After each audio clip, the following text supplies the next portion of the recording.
میرے اللہ نے جو مدد فرمائی اور نصرت فرمائی، اللہ اکبر، ہم کہتے ہیں مالک تیرا ہی شکر ہے، تیرے کرم سے ہی ممکن ہوا۔ ہم اس قابل بھی نہیں تھے، جس طرح ہم آپس میں لڑ رہے تھے، جس طرح ہم معاشی بحرانوں میں مبتلا تھے، جس طرح ہم اپنے ہی ملک کو اپنے ہاتھوں سے نوچ رہے تھے، جس طرح ہم ایک دوسرے کی ٹانگیں کھینچ رہے تھے، ہم اس قابل نہیں تھے کہ ہم یہ کر پاتے، لیکن مالک تو نے پھر بھی حضور کے صدقے ہمارے اوپر رحم فرمایا۔ اس قوم سے تو نے کوئی کام لینا ہے، امت کے لیے کچھ کام لینا ہے، تو نے ہماری آبرو برباد نہیں ہونے دی، ہماری عزت برباد نہیں ہونے دی،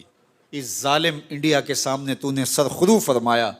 شکر پر علماء نے لکھا ہے کہ احسان اور نعمت کے بدلے میں جو مدح تعریف کی جائے وہ شکر کہلاتی ہے، اور اس کی 3 قسمیں اس اعتبار سے ہیں کہ وہ قولاً بھی ہوتی ہے، فعلاً بھی ہوتی ہے، اور وہ قلباً بھی ہوتی ہے۔ تمہارا دل بھی شکر گزار ہو،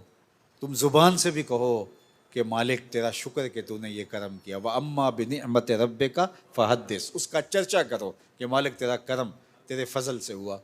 اور پھر تمہارا عمل و رویہ بتائے کہ تم واقعی اس کے شکر گزار ہو، تمہارے اندر عجز پیدا ہو جائے اور تم اپنے مالک کے اور قریب ہو جاؤ، اور اس کے ساتھ تمہاری توقعات کا جو رشتہ ہے، توکل کا جو رشتہ ہے، وہ اور زیادہ مستحکم ہو جائے۔